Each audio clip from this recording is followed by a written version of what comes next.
today in our session, AI-powered decision-making, transforming data into actionable insights for staffing firms. My name is Mark Hummel, and I am joined by my guest speaker here, or interviewee, I guess I should say, Joel from Atlas Medstaff. So I'd love to give you a little bit more insight about Joel here as well. He is now the Chief Information Officer at Atlas Medstaff and brings a really unique perspective of both from the staffing lens as part of Atlas, but also previously as the SVP at Newberry Partners. So he goes from being able to kind of see all these different staffing firms, how they have implemented different tools, Bullhorn being one of those, but now has gone into the actual staffing firm itself, where he is the leading the technology strategy at a very innovative healthcare staffing company. What makes Atlas, I think, so unique, Joel, and why we wanted to have you on this conversation is that you guys are really combining the high-touch recruiter relationships with intelligent automation. And you've been partnering with us as a beta client since mid-2024. So you've got kind of the experience firsthand of both the challenges and opportunities that we'll discuss today in managing unstructured data to balance automation with human connection. Thanks for joining, Joel. Yeah, you bet. Happy to be here. Awesome. And just for a little bit of insight about Toro, and as we present this this use case for you today, we created Toro to transform your ATS data into actionable staffing intelligence. So our platform helps maximize your existing technology investments and delivers powerful insights, all without asking your team to change how they work. Which brings me to my introduction. My name is Mark Hummel. I'm the co-founder of Toro. I've spent over a decade helping staffing firms navigate the technology transformation, starting with FHIR, which we pioneered VMS synchronization before eventually being acquired by Bullhorn back in 2017. And as a strategy leader for Bullhorn for the last 7 years, up to 2024, I worked with hundreds of staffing firms to optimize their tech stacks and drive innovation. So those conversations and experiences led me to realize it was time to co-found Toro in early 2024. And we're focused on helping staffing firms to unlock more value in their existing technology investments. So with that being said, let's get on to the fun part of what we want to look through today and start with kind of just the overarching piece. So when we look at the staffing industry as a whole, the way that we see the industry operating is rapidly changing. What started with the past kind of having a growth and decline via internal headcount, so meeting the ebbs and flows of the market by spinning up a lot of extra recruiters, or unfortunately having to cut the team down as the market rebounded. That past interaction was always very challenging for keeping SG&A costs aligned with kind of where the market was going versus where the market had been. And so we saw a lot of firms in the last year, in 2024 and up till now, I would say, kind of doing what we call engagement multiplication. So how do we put a lot of technologies in place with the goal of being able to scale our engagement per recruiter, scale our engagement per client manager, per sales manager, so that each person can handle more of a book. And that was done across, I think, a lot of different automation and initial AI and chatbot tools. What we've really started to see in the market is that while all of these tools have been quick to be added into the Rolodex for these firms, we still have this opportunity where we don't quite have the pulse on what's working and what isn't working in this space. And so that's where I think we start to see this leap of firms getting to true operational intelligence. So how do we really understand the data that's in our system? How does that data teach us what's working with the tech stack investments that we've made? What's working with our recruiters, account managers? What are the best members of our team doing that we can learn from and adapt to with the rest of the team? I think this is, the first piece where I definitely want to have Joel chime in here as well. Is, if you guys have seen this is a study from SIA, Staffing Industry Analyst, back at the end of 2024, asking where AI has fit into this process for staffing firms. And I think the first piece, this one on the left here, is a really interesting look at the fact that there's been a lot of interest in this from a candidate sourcing, candidate engagement, candidate screening, and assessment perspective. We're starting to see some of the great, tools out there with doing candidate pre-screens automatically, being able to kind of pull all of these interests that you would normally see in a recruiter pre-screen note and kind of have that active dialogue.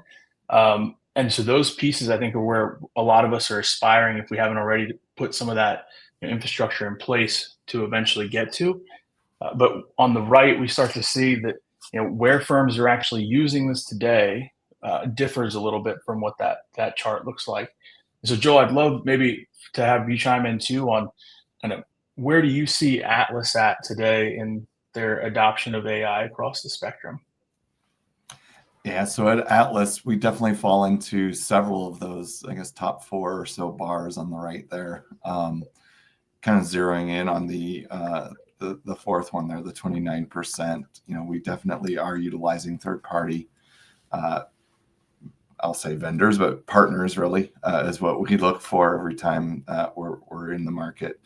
Obviously we've partnered with you at Toro starting early last year.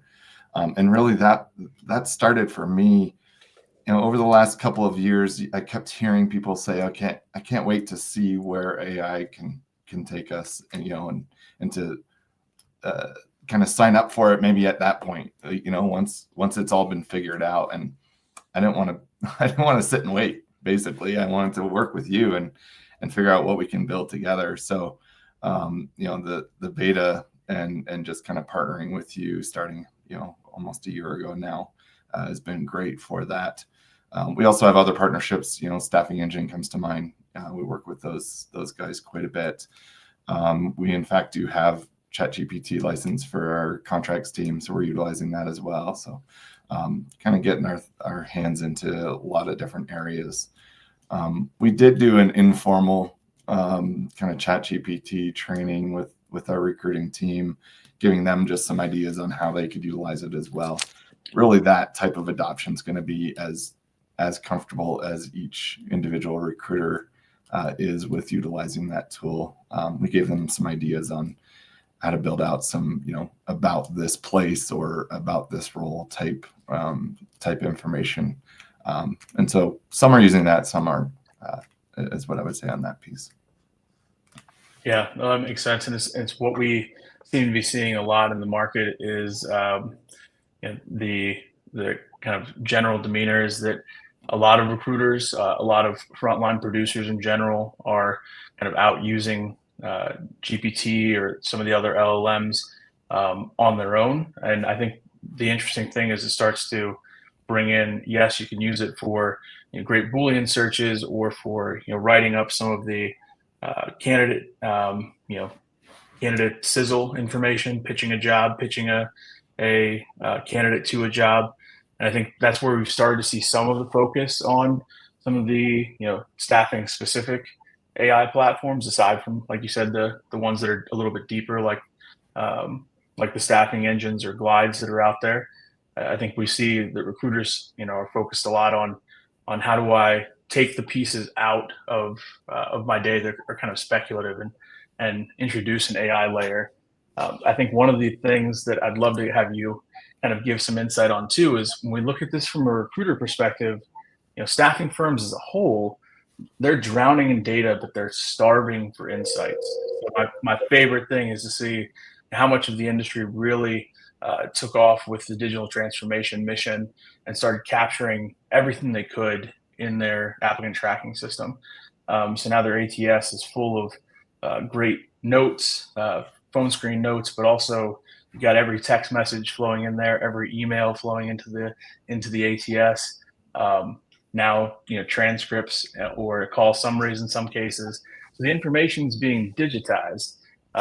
But it's interesting because even with all that, digital footprint, we still see the same challenges that I think we've heard for quite a while in staffing from a recruiter perspective and from a recruiter adoption perspective with the ATS is somewhere in the neighborhood of 75% of ATS candidates are untouched. But at the same time, we see recruiters like to go to the job boards or kind of have that fresh lead source that's coming in of new candidates, and they have a real heightened focus on those new candidates. And that's really resulting in a 300 or excuse me a $34 billion spend to the job boards and to the lead pools that are out there.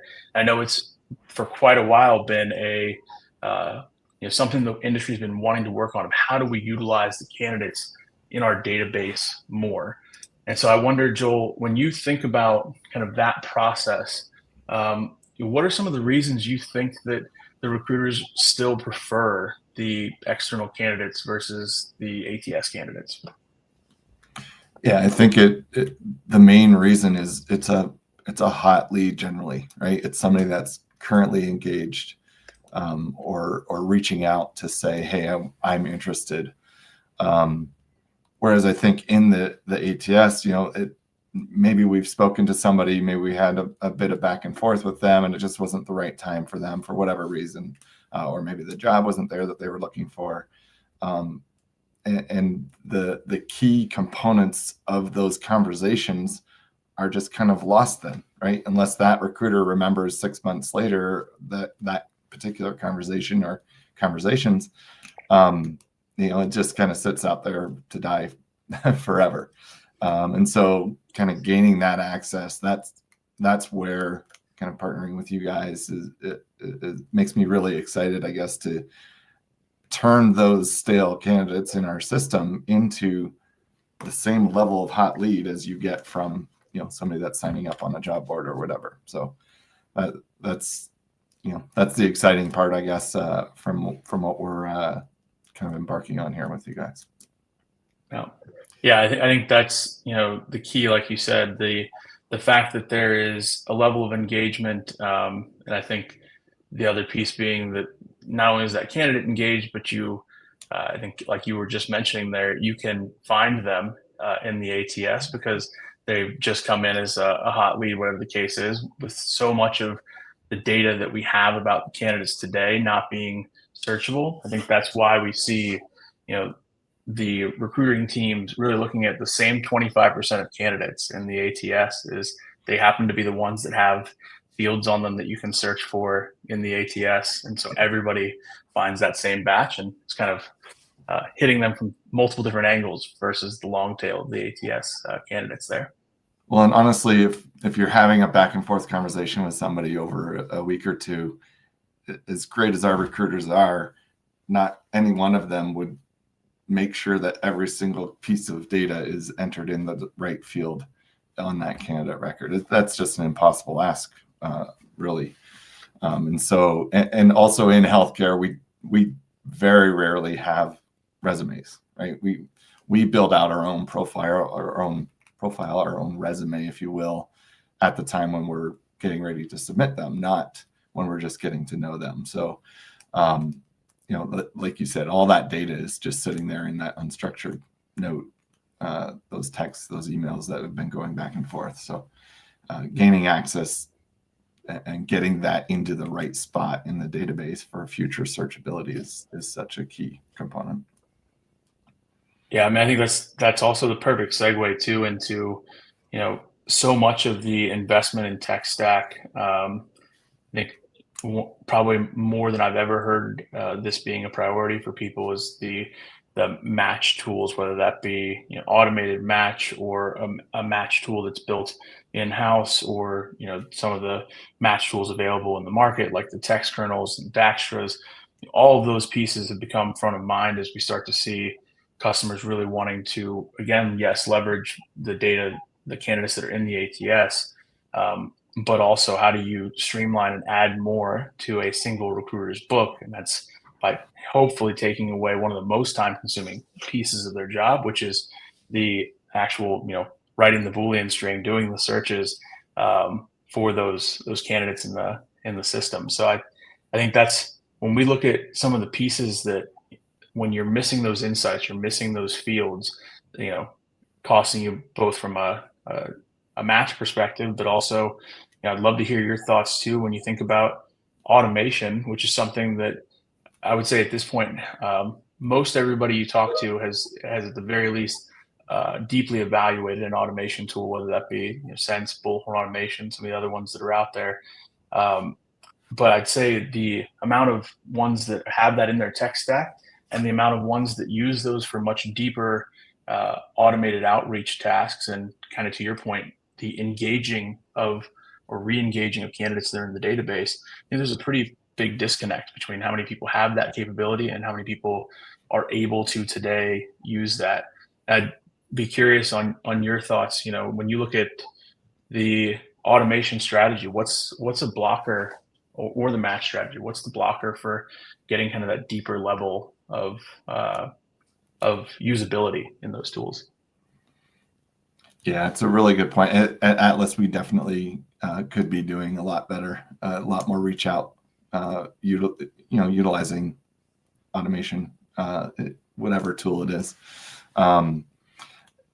We do a bunch of the, first day on assignment type reach out, birthday stuff, kind of post assignment reach out, how was it?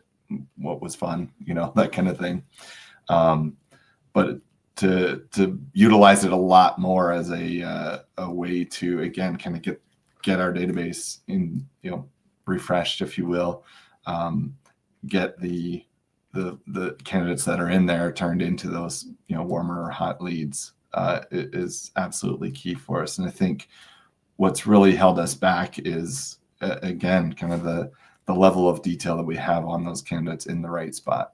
We're kind of beating that dead horse a little bit, I guess, but that's the key component I think that we're missing in terms of being able to do that specific reach out. Any candidate that's getting a text that says, "Hey, I'm Joel from Atlas.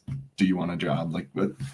No, that's stupid. But know at least a little bit about me before you do that, right? That's I'm going to look at a text that says, "Hey, I see you, went here or did this, or this is your specific specialty," whatever pieces of information we can glean out of the previous conversations we've had. That's going to go a long ways, I think.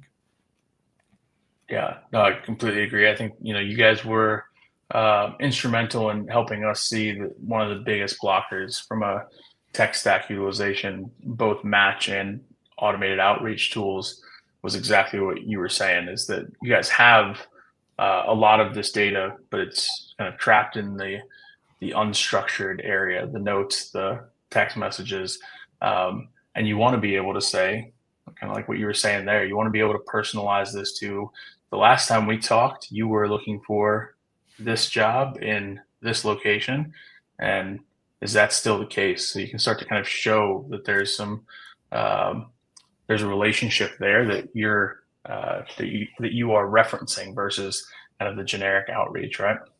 Mm-hmm. Yeah, absolutely. And I think that's the kind of rolling that too from the tech stack investment to where we're really seeing leaders want to get to with this operational intelligence is when you think about all the things that frontline leaders are looking at today. So the number of recruiters that are on their team and kind of how they're trying to work through their coaching. We really see that the operational intelligence and the insights right now, what they're blocking by them not being there is it's really creating this kind of reactive coaching, environment, and again, kind of to the point earlier, the headcount volatility of the teams having to ebb and flow alongside of the market cause it to where it's really hard to control those margins as the economy itself shifts. And then I think a big piece of this is everybody knows that they want to be more efficient, and they're starting kind of to experiment with these next batch of tools or the next plans for this.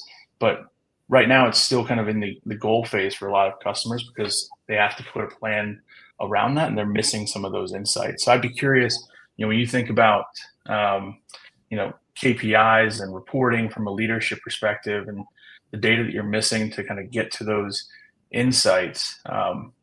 What's important for you in that data, and what would having that data enable you to look at better?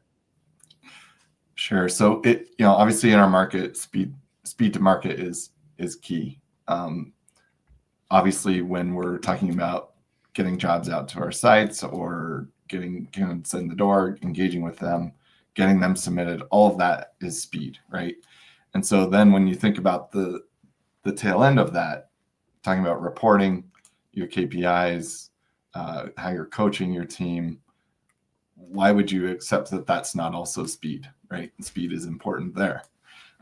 So when you think about reporting, that's always after the fact. And it's really important. Obviously, we generate tons of reports and use that to analyze.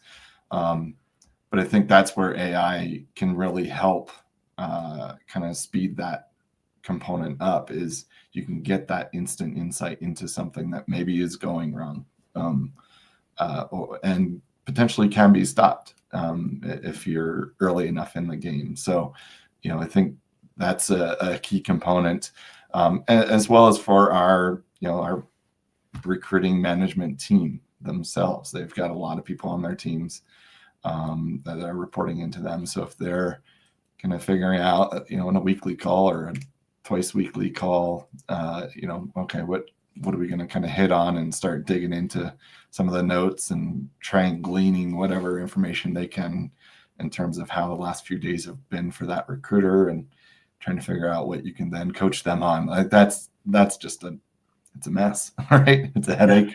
It's obviously very inefficient. So using AI for those types of components is vitally important. When ChatGPT first came out, everybody was very excited.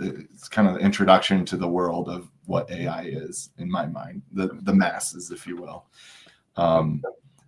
But early on, I was like, I don't want AI to just be something that helps me create an email, right? Let's let this thing do a lot more than that, I guess, is kind of where we're going. So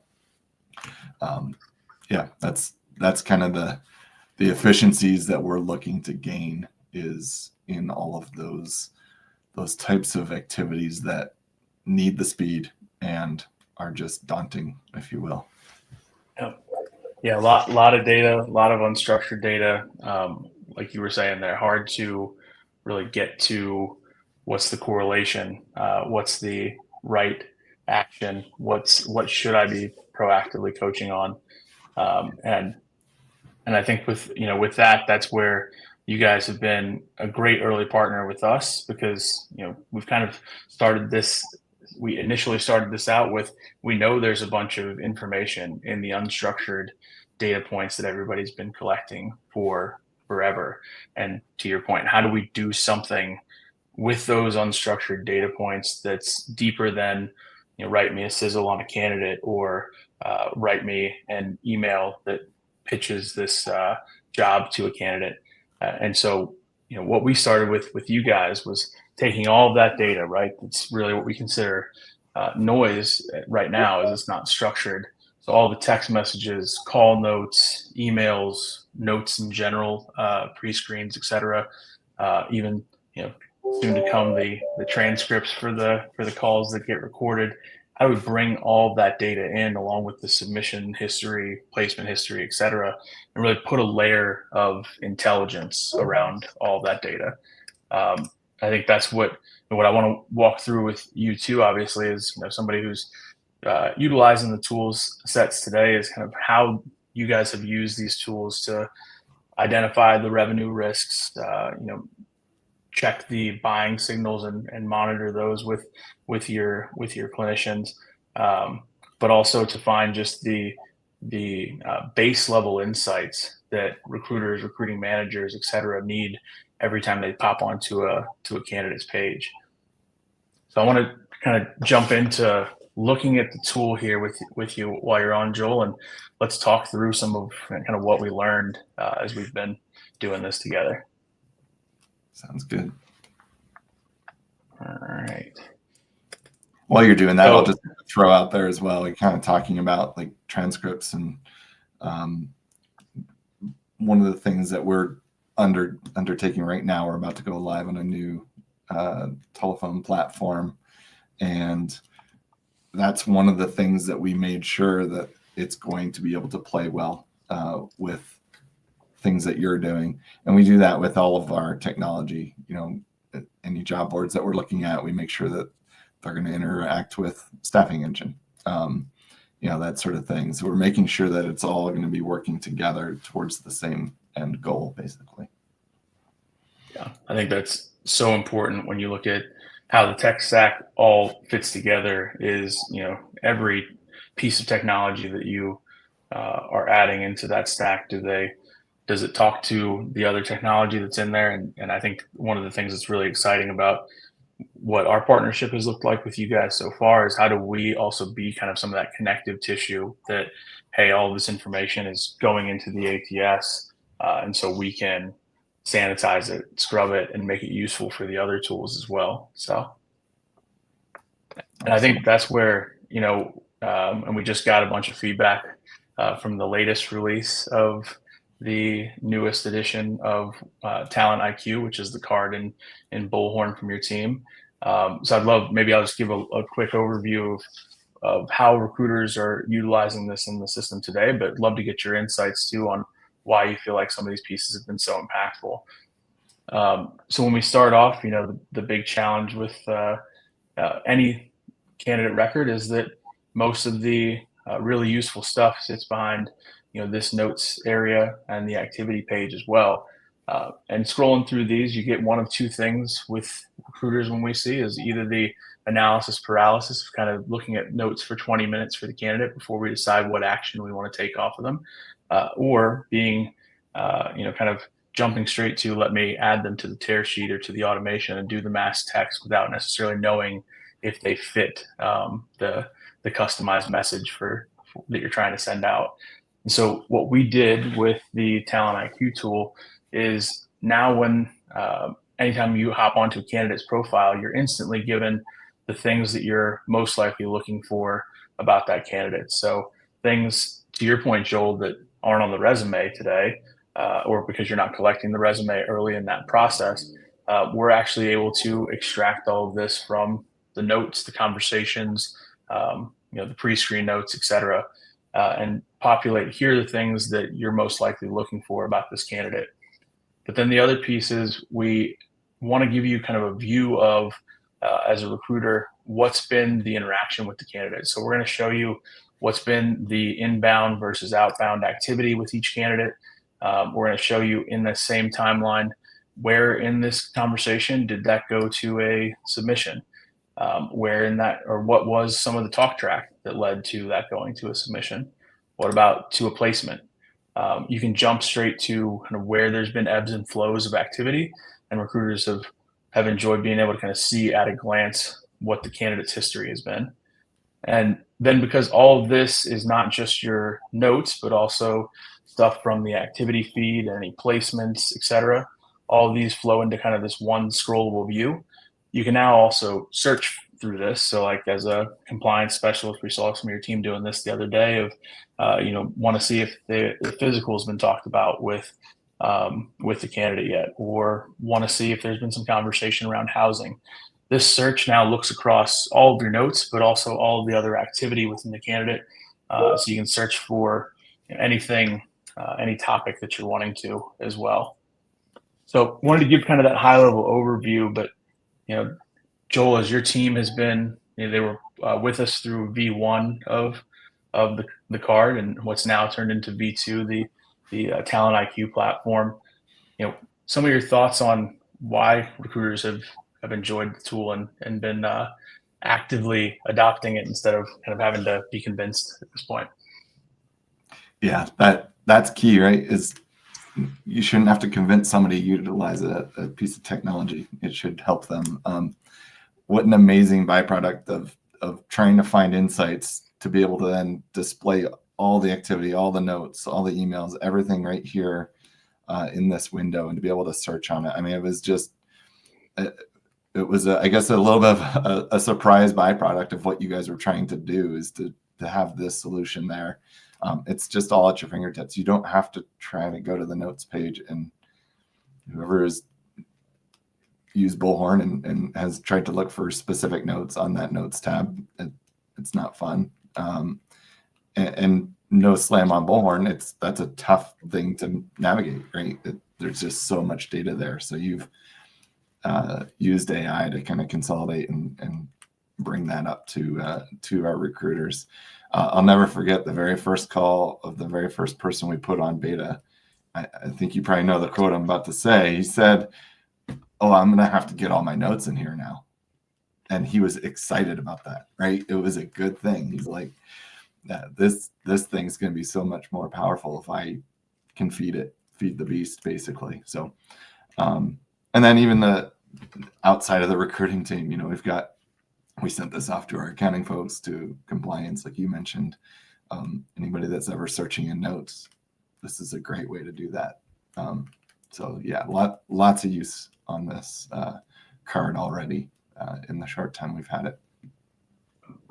Yeah, no, V2 has been a great success with your team and with the other healthcare staffing firms we've put it on as well, which has been exciting to see. Because to your point, I think a big piece when we started Toro was knowing that we didn't want to change the process that was already in place. We didn't want to ask the recruiters to have to do another action to be able to get an output. And this is really just one of the few times that I think from a technology perspective, we're telling a recruiter, instead of having to do these 4 things, it's all right here. There isn't a do request in here. No, I guess the do request is the more notes you put in the system, the better. But I think that's where the next piece, right, that we're doing with Data IQ for you guys really comes into play. Is the question from this became, we've got all of these insights, which are great.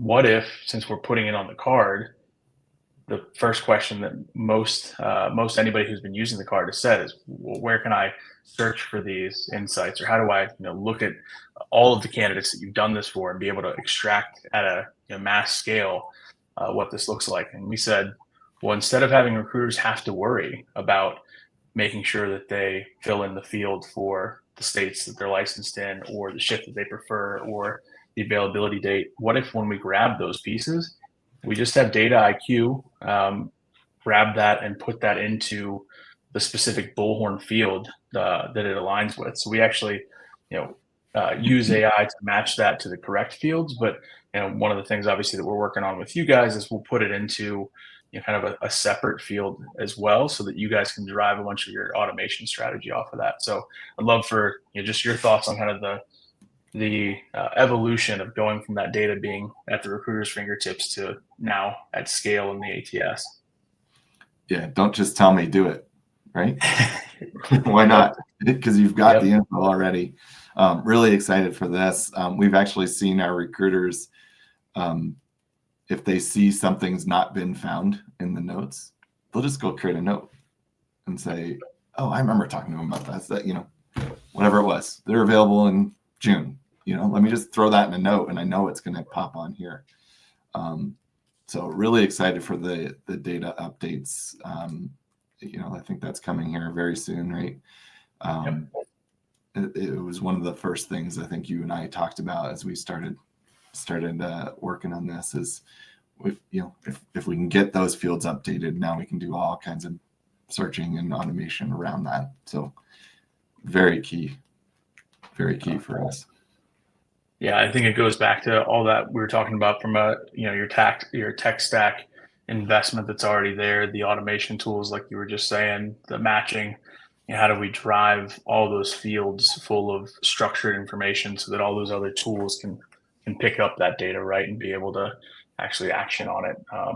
That's where you start to see that 3xing of the recruiter's desk without asking the recruiter to actually change anything in their workflow, because we can capture it as they're having the interactions today. For sure.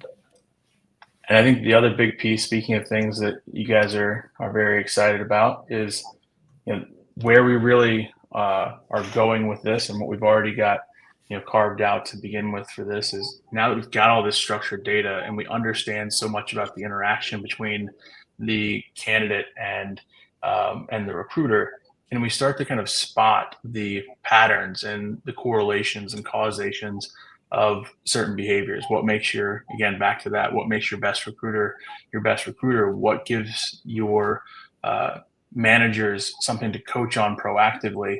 And so we started really utilizing this data for this manager dashboard that we call Staff IQ, where we're predicting some of these outcomes or predicting the thing that you should go coach the team on, so that they can have kind of a finger on the pulse versus waiting for KPIs in the rear to be able to go back and coach on. And I'd love to just maybe step through a couple of these, Joel, too, and talk about kind of what you feel like some of the impact will be as we're rolling this out for you guys. One of the big ones, obviously, this failure to follow up. I think the exciting piece for us is we're looking at every communication again with the candidate. So anytime the candidate shows some type of buying signal, some level of interest or intent in the conversation, if we see that interest, but that's not followed up on by a recruiter within 24 hours, we notify the manager via this dashboard that there is an opportunity for closing out a failure to follow up. So going out and connecting with that candidate. And we've seen that happen for, I think, a few different reasons. Things like the recruiter's day just gets really busy and they're on to 3 conversations down the road when the candidate comes back to them. And also like covering desks for recruiters that are out. So there's a lot of use cases where this is kind of just bubbling back up something that's close to the money, to your point earlier, that engaged candidate when you've got them, making sure that we utilize that engagement. So anything that you would add on kind of what you guys have been excited about this one rolling out? Just talking about that follow-up failure, like that, when you're engaging, looking for work, you want somebody that's responsive, right? And so if it's 3-4 days later, you as a candidate, you've moved on, right? There's no way you're sticking around for that. So that one's going to be awesome. Some of the other things that you've got going and the other ones that you're going to be working on, we'll be working on. We're just super excited about the getting that money back down to the bottom line, really.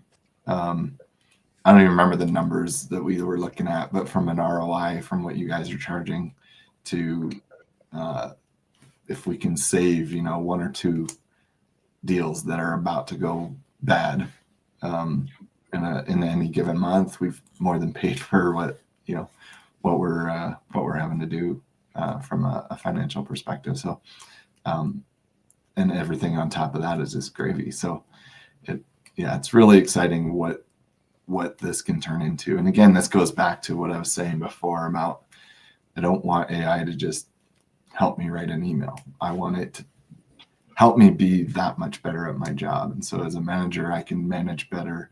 As a recruiter, then I can be a better recruiter because I'm getting managed in a more effective way. So it's awesome.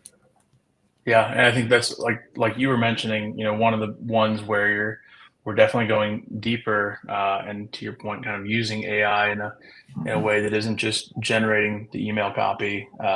We noticed from working with a few different clients within healthcare staffing, but I think staffing as a whole has seen quite the uptick in the number of placements that fail to start their assignment. Specifically in healthcare, we've been seeing that number get into the mid-teens of placements because these contracts are 13 weeks, where the candidate ends up backing out of the assignment. And so, to your point, how do we take all of this structured data? We actually start to predict based on the conversation, how much, we look at sentiment for every text message. So how many times we see a candidate expressing any frustration, confusion with the process. And then we start to look at the, in the weeds details of how much time is going past between when the candidate responds to the recruiter versus the recruiter responds to the candidate. How has that pattern changed through the course of the relationship with the candidate? And we compare all of those markers with the candidates who have failed to start in the past, and we start to see a pattern emerge where we can predict, some of the failure to start with some decently high level of likelihood. What was the one that we found for you guys that we were kind of walking through as we started to launch some of this piece? Was we gave a 10-day head start of we found a candidate that was likely not going to start, and 10 days later when we fast forward to that script, see that the candidate ends up backing out of their assignment. So the pattern recognition, I think, is, like you were mentioning, something that we can um, keep building out, but give you guys consistent ROI on how do you maintain the revenue that you've already worked so hard to go book, right? Yeah, and in that particular case, but even so, more in general, maybe they're going to back out anyways, right? But at least if you have a 10-day head start, maybe you can stop that from happening. Maybe you can sit down and have a serious conversation with the person that can accelerates maybe that back out. And we literally get fines from the MSPs if we have a back out at a certain point. So if we can even a success would be making that backup happen sooner, right? Or the back out, sorry, happen sooner. So yeah, just having those insights is very key. And as a recruiter, you're hearing things like, my apartment this and my dog that, and things that could lead to, well, this isn't just going to work out for me. You're trying to work through those, but something like this is kind of bubbling that up. Like, yeah, there's been a bunch of markers, and so maybe it is time for that come to Jesus conversation. So. Yeah, absolutely. I mean, I think that's where, to your point, the ones that we're still training in the background too become very interesting. For this has kind of become our holding area for everything that we want to give to the leadership team. Of here's opportunities to go be more efficient. So again, kind of making efficiency not just a goal, but turning it into a plan of action. Just some examples there too of looking at not just the activity from a recruiter. So much we've seen the market look at how many calls did the recruiter make, maybe how many blast texts did they make, but how do we start to look at what's the level of engagement that outreach has garnered with the candidates, and how has that engagement changed from maybe their historical average as a recruiter or against what the rest of their team is doing, and how can we spot what the change in that messaging has been and bubble that back up to the leadership team. I think the other one that we've had a lot of conversation about too is especially in healthcare staffing, but really staffing as a whole, the extension and redeployment. What's that secret sauce of when that needs to be talked about with the candidate? When do we start to bring up searching for the next assignment for that candidate? How much detail do we get into? Is there 4 weeks in versus 8 weeks in?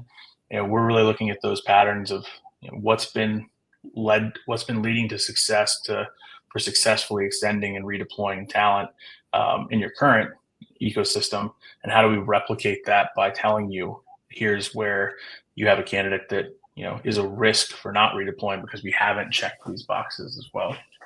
So just some high level pieces that I wanted to give on, to your point, some of the next ones to come outside of those first 2 or 3 that we've got rolling today.